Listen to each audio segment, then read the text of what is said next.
The food court of Nexus Prime Space Station was the loudest place Danny Cole had ever visited. And he had visited many places in his 12 years of traveling with his mother across the galaxy. Aliens of every shape and size filled the massive hall, their voices creating a wall of sound that bounced off the high metal ceiling and came back down like thunder. Danny stood at the entrance, his eyes wide with wonder as he watched creatures with tentacles eating beside beings made of living crystal. While furry mammals shared drinks with insects the size of cars, his mother Grace stood behind him, her hand resting gently on his shoulder as she checked her communication device for the third time in 5 minutes. "I need to finalize the docking papers at the Port Authority office," she said, kneeling down to meet his eyes. "Can you find us a table while I handle the paperwork?" Danny nodded eagerly, his messy brown hair bouncing with the movement. "I can do that, Mom," he said with confidence. Grace smiled and kissed his forehead before disappearing into the crowd, her engineering jumpsuit quickly swallowed by the sea of alien bodies. Danny took a deep breath and began walking into the chaos, his left leg making a soft mechanical sound with each step. The prosthetic limb was his constant companion, a reminder of the shuttle accident that had changed his life when he was only 6 years old. But Danny never saw it as a limitation. He saw it as proof that he was a survivor. He weaved through the crowd, his small size actually helping him slip between larger aliens, who barely noticed the human child passing beneath their arms or tentacles. Every table he passed was completely full, packed with groups of aliens enjoying their meals and conversations. Danny kept searching, his determination growing with each occupied table he encountered. Then he saw it, a table near the far wall with one empty seat. His heart lifted with hope until he got closer and understood why nobody wanted to sit. There at the table sat the largest and most terrifying creature Danny had ever seen in person. The alien was at least 8 feet tall even while sitting, with scales the color of blood covering every inch of visible skin too. Massive horns curved backward from a head that looked like something from the dragon stories. Danny loved to read. Yellow eyes with vertical pupils scanned the room with an expression of pure contempt. And when the creature exhaled, small wisps of smoke rose from nostrils the size of Danny's fists. This was a Dracorian. Danny realized with a mixture of fear and fascination. He had heard stories about them from other travelers. They were the most feared warrior race in the known galaxy, conquerors of 100 worlds. And they had a reputation for violence that made even the bravest species keep their distance. Danny watched as alien after alien walked past the table, each one deliberately avoiding eye contact with the massive dragon warrior. Some actually changed direction entirely when they noticed who sat there alone. The Dracorian seemed unbothered by this treatment, eating his meal with claws that could probably tear through metal as easily as the meat on his plate. Danny looked around the food court one more time, hoping to spot another option. There was none. Every other seat was taken, and his mother would return soon, expecting a place to sit and eat. Danny squared his shoulders and made a decision that would change everything. Walked directly toward the Dracorian table, ignoring the horrified looks from nearby aliens, who clearly thought the human child had lost his mind. The sound of the food court seemed to dim as Danny approached, as if the universe itself was holding its breath. The Dracorian noticed the small human walking toward him and stopped eating, those yellow eyes narrowing with dangerous curiosity. Danny stopped at the edge of the table and looked up at the towering warrior with a friendly smile on his face. "Excuse me, sir," Danny said in his clearest voice. "Would you mind if I shared this table with you?" The silence that followed was absolute. Every alien within hearing distance had stopped talking, stopped eating, stopped moving entirely. They stared at the small human boy standing before the legendary Dracorian warrior as if watching someone sign their own death warrant. The Dracorian leaned forward, Smoke curling from his nostrils as he examined Danny from head to toe. Those ancient eyes paused when they reached Danny's left leg. Recognition flickering across the scaled face. "You are damaged," the Dracorian growled. His voice like gravel scraping against stone. Danny glanced down at his prosthetic leg and shrugged. "I guess some people might say that," he replied without any shame or embarrassment. "So is this seat taken or not?" The Dracorian's eyes widened slightly, clearly not expecting this response from the small human around them. Whispers began spreading through the food court like wildfire. A Valorian merchant was already placing bets on how long the human child would survive. A group of Centauri traders were debating whether to intervene or simply record the inevitable violence for later viewing. The Dracorian said nothing, just continued to stare at Danny with an expression that was impossible to read. Danny waited for exactly 10 seconds before nodding to himself and pulling out the empty chair. "I will take that as a yes," he said cheerfully, climbing onto the seat and placing his food tray on the table. The Dracorian watched this display with something that might have been shock, though it was hard to tell on a face covered in scales. "Do you have any idea who I am, small human?" the warrior asked, smoke now pouring more heavily from his nostrils. Danny picked up his fork and looked at the alien with genuine curiosity. "No, sir, I do not," he admitted honestly. "But my mom always says that everyone deserves someone to eat lunch with. So here I am." The Dracorian leaned back in his chair, the massive piece of furniture creaking under his weight. "I am Vorthen the Crimson," he announced, clearly expecting this name to mean something.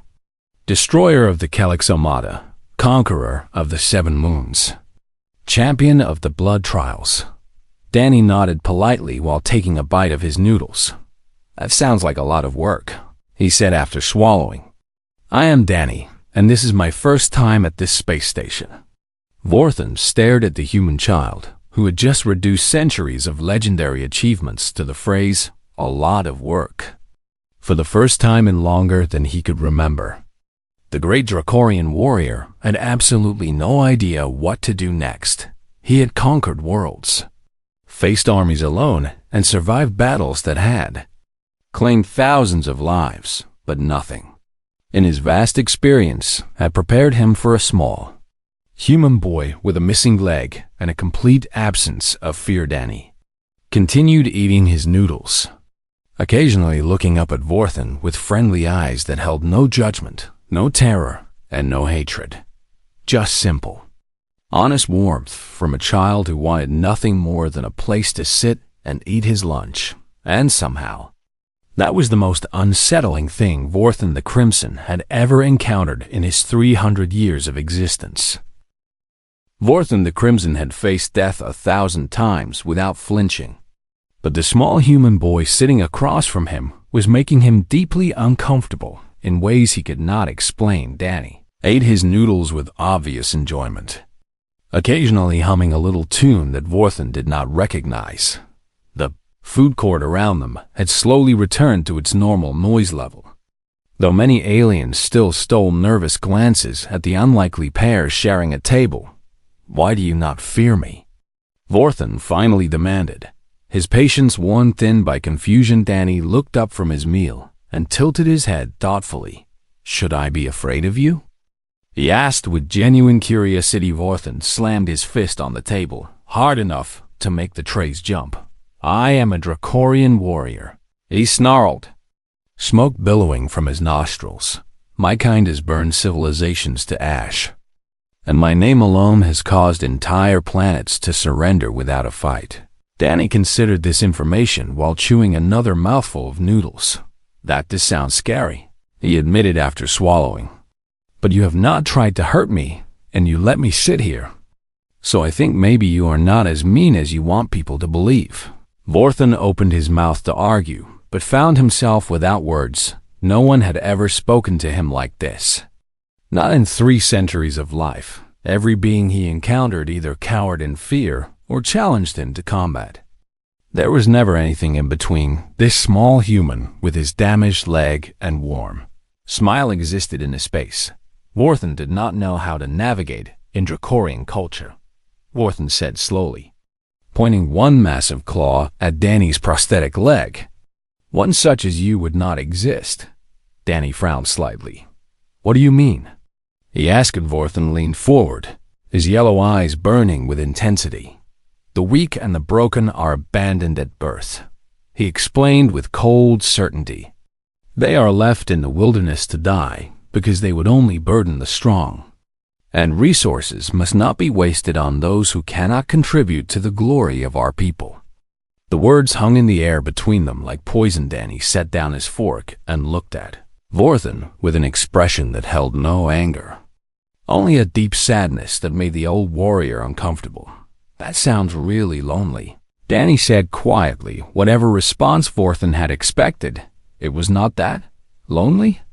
He repeated, the word feeling strange on his tongue. Danny nodded and pointed at his artificial leg.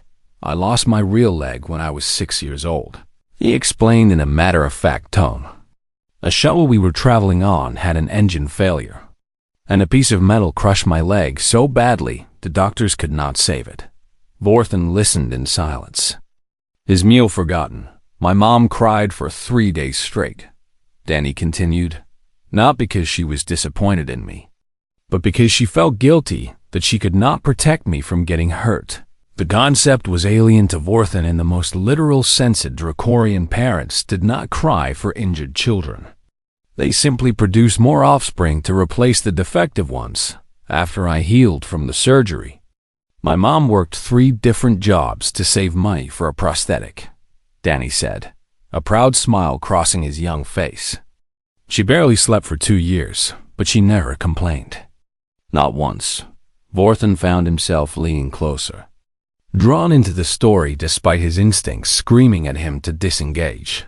When she finally had enough money, she found out the prosthetic would cost even more than she had saved. Danny continued.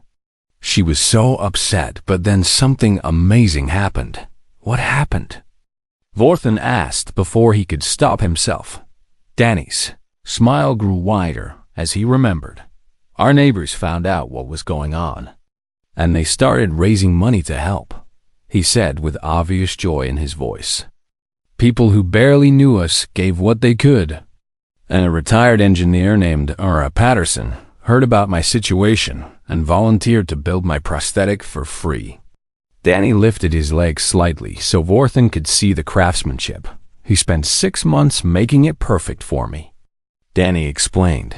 He said watching me walk again would be all the payment he needed. Vorthen stared at the prosthetic leg, his mind struggling to process what he was hearing in Dracorian society. No one gave anything for free, and helping the weak was considered a shameful waste. Yet here was proof that humans operated by entirely different rules. Your species confuses me, Vorthen admitted, a rare moment of honesty slipping through his warrior mask. Danny laughed, a bright and musical sound that seemed completely out of place in this conversation. My mom says humans are stubborn about taking care of each other, he replied. She says it is the best thing about us. Before Vorthen could respond, a loud voice cut through the ambient noise of the food court. Hey, look at the little cripple eating with the lizard. Danny's smile faded as he turned to see 3 aliens at a nearby table pointing and laughing. They were Groxians, a species known for heavy drinking and bad tempers. And they were clearly intoxicated. Why do you humans even bother keeping your broken ones alive? One of them shouted loud enough for everyone to hear. Just throw them in the recycler and make a new one. The others burst into cruel laughter while Danny's face turned red with embarrassment. He looked down at his food. Suddenly not hungry anymore, something shifted in Vorthen's chest. An unfamiliar sensation that burned hotter than the fire in his belly. He watched Danny shrink in his seat, watched the joy drain from those young eyes, and felt a rage building inside him that had nothing to do with battle or glory. This happens a lot? Vorthen asked quietly. Danny nodded without looking up. Some people are just mean, he whispered. Mom says to ignore them because their words only hurt if I let them. The Groxians were still laughing, still pointing, still mocking the small human boy who had done nothing wrong except exist. Vorthen stood up from his chair, and the entire food court went silent again. Every eye turned toward the massive Dracorian warrior as he stepped away from the table, smoke pouring from his nostrils in thick clouds. The Groxians stopped laughing immediately, their faces going pale as Vorthen approached their table with thunderous steps. "You will apologize to the child," Vorthen growled, his voice carrying across the suddenly quiet hall. The lead Groxian tried to laugh it off, his voice shaking. "Come on, we were just having some fun," he stammered. "It was just a joke about the little crip." Vorthen grabbed the alien by the throat and lifted him off the ground with one hand. "I said you will apologize," Vorthen repeated, flames now visible between his teeth. "Or I will teach you how Dracorians handle those who mock the defenseless." The Groxians' companions fled immediately, knocking over chairs in their desperate escape. The one in Vorthen's grip made a strangled sound of terror, his legs kicking uselessly in the air. "I'm sorry," he squealed. "I am sorry. I am sorry. Please do not kill me." Vorthen dropped him without ceremony, and the Groxian scrambled away on all fours, disappearing into the crowd as fast as his trembling legs could carry him. The food court remained silent as Vorthen walked back to his table and sat down across from Danny. The boy was staring at him with wide eyes, his mouth hanging open in shock. "You did not have to do that," Danny said softly. Vorthen picked up his fork and resumed eating as if nothing had happened. "No," he agreed without looking up.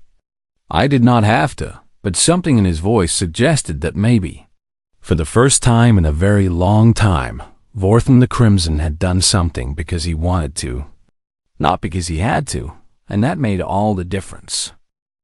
The silence in the food court lasted for almost a full minute after Vorthen sat back down, and Danny could feel hundreds of eyes watching them from every direction. Slowly, conversations resumed and the noise returned to normal levels.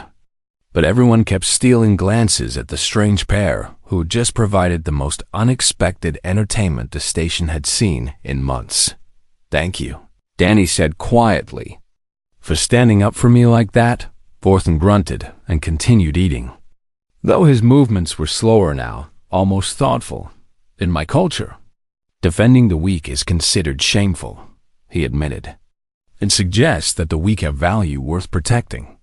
Danny tilted his head with curiosity. "And you do not believe that?" he asked. Vorthen paused with his fork halfway to his mouth, considering the question more seriously than he had considered anything in recent memory. "I did not believe it," he said slowly, "until approximately 5 minutes ago." Danny smiled, that warm, genuine smile that seemed to come so naturally to him. "What changed your mind?" he asked. Vorthen set down his fork and looked at Danny with ancient eyes that had seen too much death and not enough kindness. "You did," he admitted, the words feeling strange but also somehow right. "You sat at my table without fear. You spoke to me like an equal, and when those fools mocked you, you blamed yourself instead of striking back." Danny shrugged like it was nothing special. "Getting angry at mean people just makes you feel worse," he explained. "Mom taught me that energy is better spent on things that make you happy." Vorthen shook his massive head in wonder. "Your mother sounds like a wise female," he observed. "She is the best," Danny agreed with obvious pride. "She taught me everything important, like how to fix engine parts, and how to make friends, and how to not let bad days turn into bad weeks." The Dracorian warrior found himself genuinely curious about this human philosophy that seemed so different from everything he had ever known. "Tell me," Vorthen said, leaning forward with interest. "How do you handle the stares, the whispers, the ones who see your leg and think less of you?" Danny considered the question while pushing noodles around his plate. "At first, it was really hard," he admitted. When I was little, I used to cry a lot because other kids would not play with me. And some adults would look at me with pity, like I was something broken that needed fixing. Vorthen nodded. This matched his understanding of how the damaged were treated, though with less abandonment and draconian methods. But then I realized something important, Danny continued, his young voice carrying wisdom beyond his years. The people who judge me for my leg are telling me more about themselves than about me. Explain, Vorthen demanded. Genuinely interested, Danny pointed at his prosthetic leg with a smile. This leg does not define who I am, he said firmly. It is just a part of me, like my brown hair or my brown eyes. And anyone who thinks my value depends on having two regular legs is not someone whose opinion matters anyway. Vorthen sat back in his chair, stunned by the simple truth in those words. For 300 years, he had measured worth by strength, by combat ability, by the number of enemies defeated. Never once had he considered that worth might be measured differently. You are very strange for a human child. Vorthen observed. Danny laughed that bright laugh again. My mom says I am strange for any kind of child, he replied cheerfully as shadow fell across the table. And both of them looked up to see another draconian standing nearby. This one was smaller than Vorthen, but still towered over Danny, with emerald green scales and curious golden eyes. Vorthen, the newcomer said with obvious surprise, I have been watching from across the hall, and I cannot believe what I am seeing. Vorthen's expression shifted to something almost embarrassed. Lyra, he acknowledged with a nod. This is Danny, a human child I am sharing a meal with. Lyra stared at Danny with open fascination. In 50 years of service, I have never seen Vorthen speak this long with anyone, she said to Danny directly. You must be very special indeed. Danny blushed slightly at the compliment. I just asked if I could sit here, he said modestly. He's the one who has been nice to me. Lyra turned to Vorthen with an expression of shock. Nice? She repeated. Vorthen, the Crimson Destroyer of the Kelix Armada, is being nice? Vorthen growled low in his throat, smoke rising from his nostrils. The child needed a seat, he said defensively. And then some Groxian fools insulted him, and I corrected their behavior.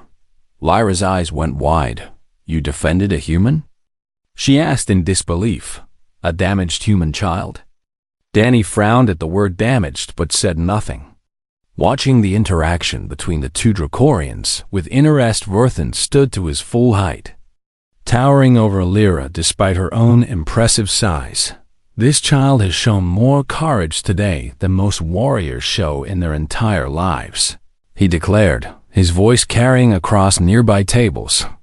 He approached me without fear, spoke to me with respect, and faced mockery with dignity instead of rage. Lyra looked at Danny with new eyes, studying the small human who had somehow earned praise from the most feared warrior in their fleet. The child is a warrior without scales, Vorthen continued, and I will not hear him called damaged again, not by you, not by anyone. Danny felt his heart swell with emotion at these words. No one outside his mother had ever defended him so fiercely. Vorthen, Lyra said slowly. Commander Xerax will hear about this, and you know how he feels about humans. Vorthen shrugged his massive shoulders. Let him hear, he replied without concern. I have earned the right to speak with whomever I choose. Danny tugged on Vorthen's arm, pulling the huge warrior back down to his seat. I do not want you to get in trouble because of me, he said with worry in his voice. Vorthen looked down at the small hand on his scaled arm, at the genuine concern in those young human eyes. Little one, he said gently, a softness in his voice that Lyra had never heard before in 300 years of life. This is the first trouble I will have earned that feels worthwhile. Lyra stood frozen, unable to process what she was witnessing before anyone could say more. A familiar voice called out from the crowd. Danny, there you are. Grace Cole pushed through the crowd, her face shifting from relief to alarm as she saw her son sitting with two massive Dracorian warriors. "Mom," Danny called out happily, waving her over. "Come meet my new friends." Grace approached cautiously, her eyes moving between the two aliens and her son, trying to understand what was happening. "Danny," she said slowly, "why are you sitting with Dracorians?" Danny grinned and gestured to Vorthan. "This is Vorthan. And this is Lyra." He introduced them proudly. "Vorthan let me share his table. And then he stood up for me when some mean aliens made fun of my leg. And now we are friends." Grace stared at Vorthan, who inclined his head in a gesture of respect. "Your offspring has taught me much today, human female," Vorthan said formally. "You should be proud of the warrior you have raised." Grace opened her mouth to respond, but before any words could come out, a deafening alarm blared through the entire food court. Red lights began flashing on the walls, and a computerized voice announced emergency lockdown procedures. "Hostile fleet detected," the voice declared. "All civilians proceed to emergency shelters immediately." The food court erupted into chaos as hundreds of aliens scrambled for the exits. Grace grabbed Danny's hand tightly, fear replacing confusion in her eyes. Vorthan received a communication through his wrist device, his expression hardening into warrior mode. "Pirates," he growled. "A large fleet approaching fast." He looked at Danny one last time, and something passed between them that needed no words. Then the crowd surged, and Grace pulled Danny toward the nearest exit, and in the crush of panicking bodies, they were separated within seconds. Danny called out for his mother, but her voice was lost in the screaming crowd. And suddenly, he found himself alone in a side corridor with alarms blaring and red lights flashing. The adventure was far from over. Danny pressed himself against the cold metal wall of the corridor, his heart pounding so hard he could hear it over the screaming alarms. The crowd had swept him away from his mother, like a leaf in a river. And now he stood alone in an unfamiliar section of the station with red emergency lights painting everything in shades of blood. Took deep breaths like his mother had taught him, forcing himself to stay calm even as fear clawed at his chest. Panicking would not help anyone, least of all himself. Danny looked around the corridor, trying to remember the station maps his mother had shown him during their arrival. She always made him study the layouts of every station they visited, saying that knowledge of your surroundings could save your life one day. Today might be that day. Soft crying sound reached his ears from somewhere nearby, and Danny turned toward it without hesitation. At the end of the corridor, huddled in a corner, he found a group of young aliens. There were 5 of them, all different species, all clearly children based on their size, and all absolutely terrified. A small blue creature with large eyes was crying the loudest, while a fuzzy orange alien tried to comfort her with shaking hands. "Hey," Danny called out gently as he approached. "Are you all okay?" 5 pairs of frightened eyes turned toward him, and for a moment Danny worried they might run away from him instead. The orange fuzzy one spoke in a trembling voice. "We got separated from our parents," she said. "We do not know where to go." Danny nodded and knelt down to their level, ignoring the ache in his prosthetic leg from all the running. "My name is Danny," he said with the warmest smile he could manage. "I got separated from my mom too, but I think I know how to get to the emergency shelters." The blue, crying alien sniffled and looked at Danny with desperate hope. "You can help us?" she asked in a tiny voice. "I can try," Danny promised. "But you all have to stay close to me and be brave, okay?" The children nodded, and Danny felt a weight of responsibility settle on his young shoulders. He was only 12 years old with one real leg, and now 5 young aliens were counting on him to lead them to safety. There was no time for doubt. "Follow me," Danny said, standing up and taking the hand of the smallest child, a green creature who had not said a word but clung to Danny like a lifeline. They moved down the corridor together, Danny in the lead with his mechanical leg clicking softly against the metal floor. He remembered his mother showing him the maintenance tunnels that ran throughout the station.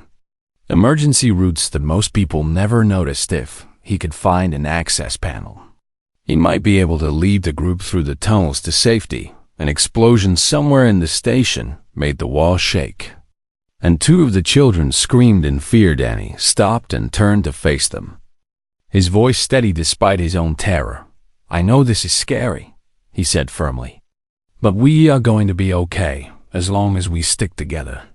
The orange, fuzzy alien wiped tears from her face and nodded bravely.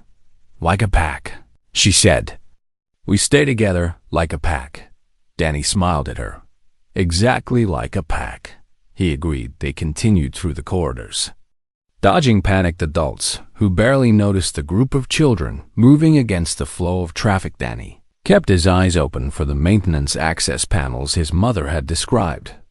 Small hatches marked with yellow triangles. Finally, he spotted one.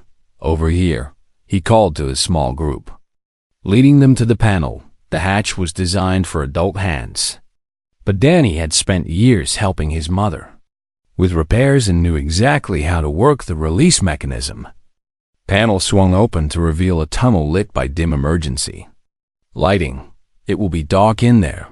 The blue alien said nervously. Danny reached into his pocket and pulled out small flashlight his mother insisted he always carry. "Not anymore," he said with a grin. One by one, the children climbed into the tunnel, with Danny going last to make sure no one was left behind. The space was tight but manageable, and Danny led the way with his flashlight cutting through the darkness. Meanwhile, in the station's command center, Vorthen received his orders through barked commands from senior officers. The pirate fleet was attempting to board the station, and every warrior was needed to repel the invaders. But something nagged at Vorthen's mind, a worry that had nothing to do with pirates or combat. "The human child," he muttered to himself, remembering how the crowd had surged and separated Danny from his mother. Lyra appeared at his side, her weapons already drawn and ready for battle. "Vorthen, we need to move to defensive positions," she urged. Vorthen did not move. "The child," he said again. Danny was separated from his mother in the evacuation. Lyra stared at him in disbelief. "We have orders," she reminded him. "Commander Xerax expects us at the fore barricade." Vorthen turned to face her, and Lyra saw something in his eyes she had never seen before. Genuine concern for another being. "That child taught me something today," Vorthen said slowly. "He taught me that true strength is not about being unbroken." Lyra waited for him to continue. "It is about continuing forward even when you are broken." Vorthen finished. "And right now, that child might need help continuing forward." Without another word, Vorthen turned and headed away from the command center, away from his assigned position, away from the battle he was trained for. Lyra hesitated for only a moment before following. "Xerax will have your scales for this," she warned. "Let him try." Vorthen growled. They moved through the chaotic corridors, Vorthen's massive form clearing a path through the panicked crowds. His warrior senses scanned every face, every corner, searching for one small human boy in the maintenance tunnels. Danny and his group had encountered a problem. A section of the tunnel had collapsed from one of the explosions, blocking their path forward. The children gathered behind Danny, their fear growing as they realized they were trapped. "What do we do now?" the orange alien asked. Danny studied the blockage, his mind racing through everything his mother had taught him. There had to be another way then. He remembered something. The maintenance tunnels had multiple branches and emergency exits at regular intervals. "We go back and find another route," Danny announced. Trying to sound confident, they retraced their steps until Danny found a side tunnel he had noticed earlier. This one was smaller and darker, but it headed in the right direction. "Stay close," Danny instructed, leading them into the new path. The tunnel twisted and turned, and twice Danny had to stop and think carefully about which way to go. His Knowledge of station layouts was being tested to its absolute limits. Finally, a faint light appeared ahead. "I see something," the blue aliens said excitedly. They emerged from the tunnel into another corridor, and Danny felt a surge of relief when he recognized the signs pointing toward emergency shelters. "We are almost there," he told the children. "Just a little further." But as they rounded the corner, Danny's heart sank. 3 figures stood in the corridor ahead, and they were definitely not station security. The pirates wore mismatched armor and carried weapons that looked well used and dangerous. Their eyes lit up when they saw the group of children. "Well, the lead pirate said with an ugly grin. "Looks like we found ourselves some valuable cargo." Danny pushed the other children behind him, his small body forming a barrier between them and the threat. His heart was pounding and his legs were shaking. But he did not move. He would not let these pirates take these children without a fight. The lead pirate laughed at the sight of the small human boy trying to protect the group. "Is the little cripple going to stop us?" He mocked. Danny said nothing, but his eyes burned with a determination that made the pirate's smile falter just slightly, because Danny Cole had survived a shuttle crash, had learned to walk again, had faced mockery and cruelty, and come out stronger, and he was not about to let these pirates hurt the children who trusted him behind the pirates. At the far end of the corridor, a massive shadow appeared. Vorthen the Crimson had found them. The pirates had not noticed Vorthen yet.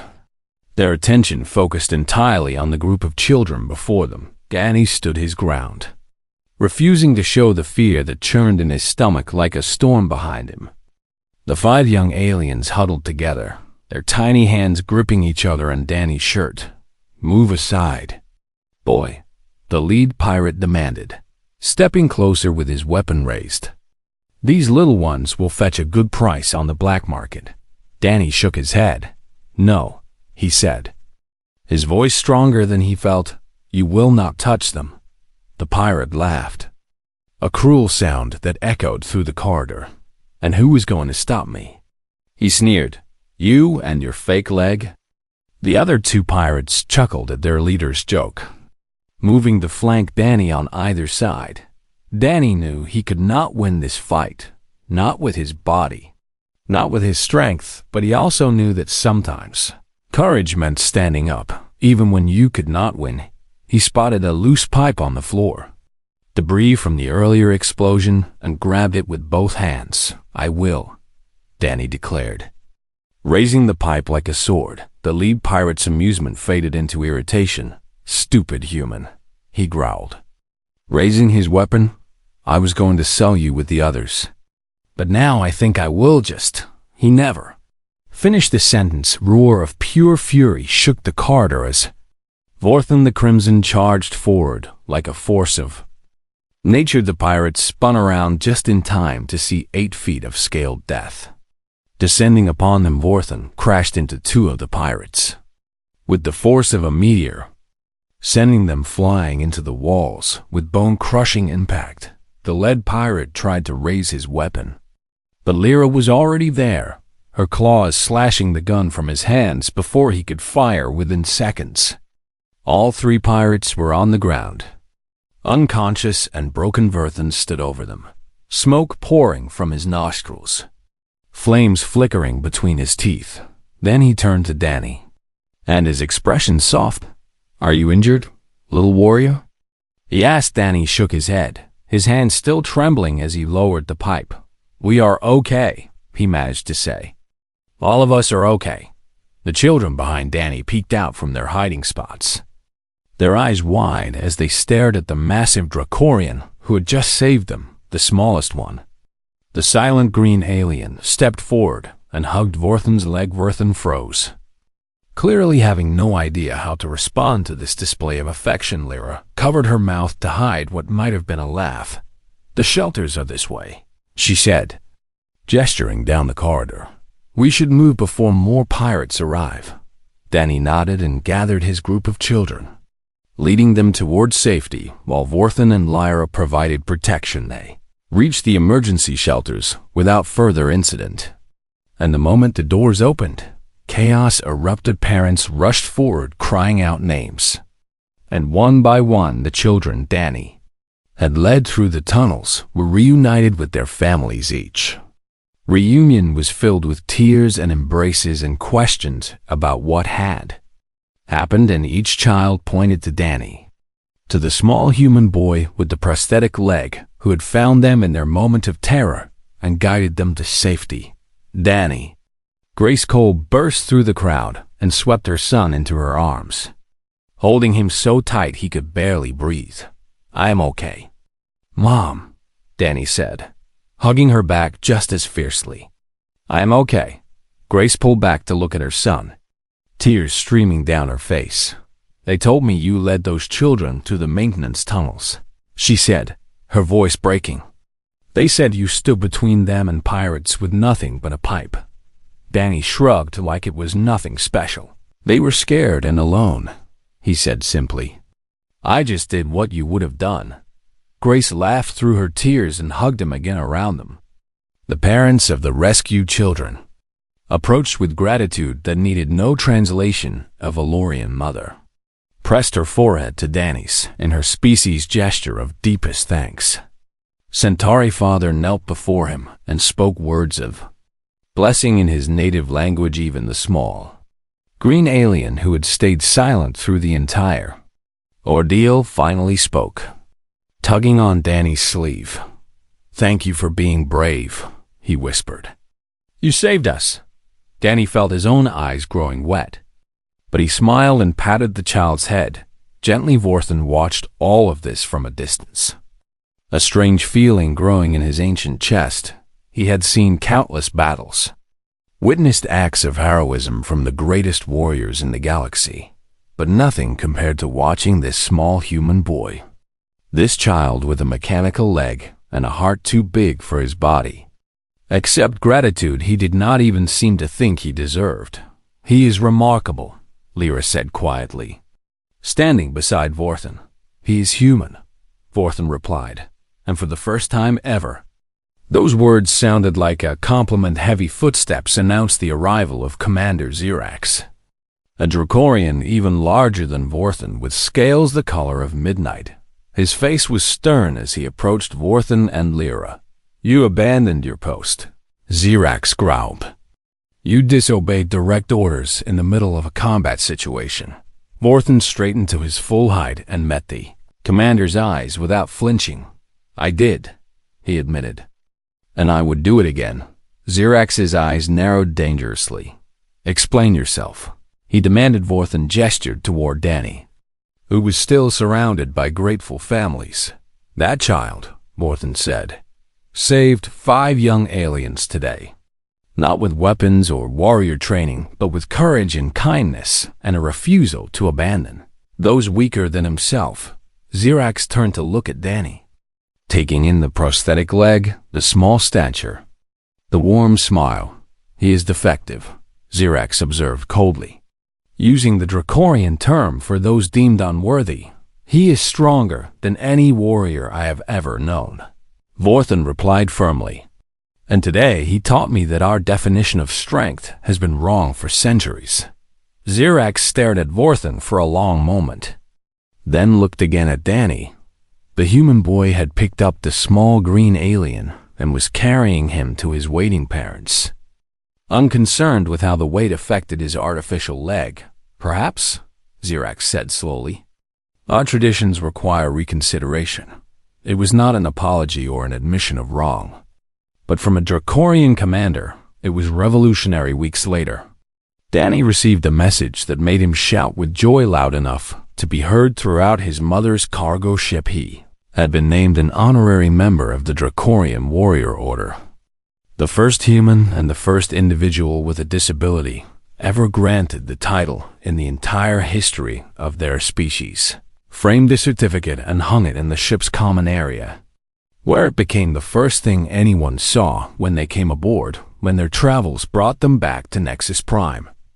Danny was not surprised to find Vorthen waiting at the docking bay. The massive warrior looked almost nervous. his claws fidgeting in a way that seemed completely out of character. "I brought you something," Vorthen said.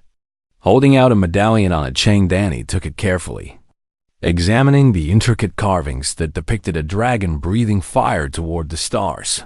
"This belonged to my clutch brother," Vorthen explained. "He fell in the battle that earned me my title, and I have carried it ever since." Danny looked up with wide eyes. "I cannot accept this," he said. Trying to return it, Vorthen closed Danny's fingers around the medallion. "He would have liked you," Vorthen said quietly. "You remind me of him, always standing up for others. Always brave even when afraid." Danny felt tears forming, but blinked them away. "Thank you," he whispered. They stood in comfortable silence for a moment, before Danny grinned up at the huge warrior.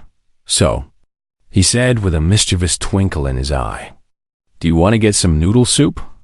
Vorthen the Crimson, destroyer of the Kelix Armada, conqueror of the Seven Moons, champion of the blood trials, laughed. It was a deep and rumbling sound that echoed through the docking bay, a sound that no one in the galaxy had heard in decades. "Yes, little warrior," he said, placing one massive claw gently on Danny's shoulder. "I would like that very much." And together they walked into the station. The most feared warrior in the galaxy, and a small human boy with a mechanical leg, heading toward the food court where everything had begun with one simple question: "Share this table?"